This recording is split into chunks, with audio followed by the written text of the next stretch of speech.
The full-page report lists basic information like the incident date, location, and Taylor's name, race, and age, but the report redacts information that's already been widely reported in the media, including Taylor's street number and date of birth.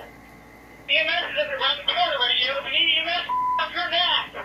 Taylor died in a hail of bullets as officers working on a narcotics investigation executed a no-knock warrant to search her apartment. Taylor and her boyfriend, Kenneth Walker, were awakened by pounding at the door. Walker called 911 and grabbed his gun, thinking intruders were breaking in. He fired through the door, shooting one of the police officers in the leg. 911 operator, is an emergency. I don't know what's happening. Somebody kicked in the door and shot my girlfriend.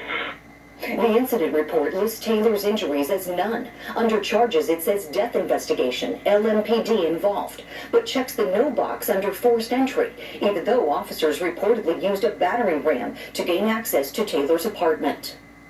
We need someone up here now. The three officers involved in the shooting, Brett Hankinson, Miles Cosgrove, and Jonathan Mattingly, are listed as offenders on the incident report, but the narrative of what happened on March 13, 2020 is blank. This video obtained by Court TV captures an emotional Kenneth Walker just moments after his girlfriend was shot dead by police.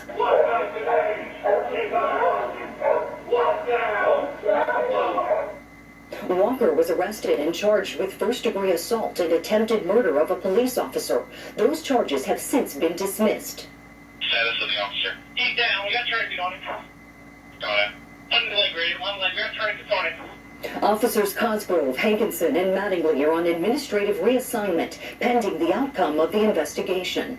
No illegal drugs or related paraphernalia were found at the apartment. Neither Taylor nor her boyfriend have a criminal record.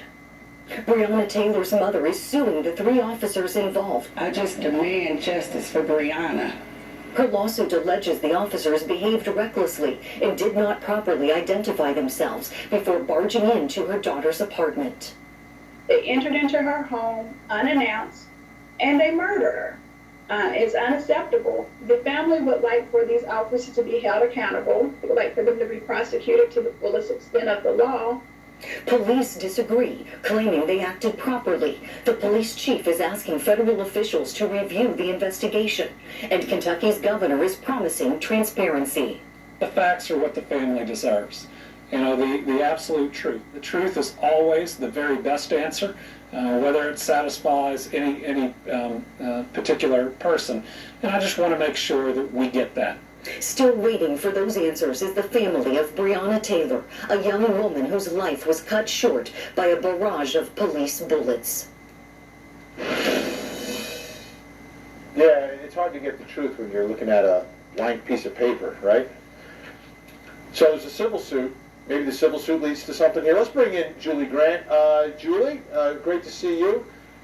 Great to see you as well, Ben. You know, there's an investigation, but when you've got a civil suit, right, that's an opportunity to do your own sort of investigation, because in a civil suit, you can depose people. You can make them answer questions, and you can take a blank sheet and fill it up with a transcript of answers to questions that you have.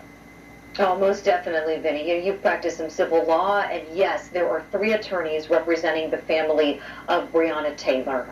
The devastation they're experiencing after this, and they want answers, understandably so. And so, yes, throughout the process of the civil case, hopefully they will get answers there, and hopefully they'll see more transparency from the Louisville Metro Police Department. And in all of this, all of the attention that is coming to this case may bring about some changes in the law. And this is really something, you know, the attorneys who are representing the family in the civil case have been calling for the release of body camera footage, saying that so many officers responded that night to that apartment building where Breonna Taylor was shot to death. And that certainly there has to be some video showing something of this dreadful incident. Well, now, just last night, big news, Vinny, something called Breonna's Law, unanimously passed by City Council in Louisville, Kentucky. And essentially, not only would it ban those no-knock search warrants that you and I have talked about, we've talked about it previously on this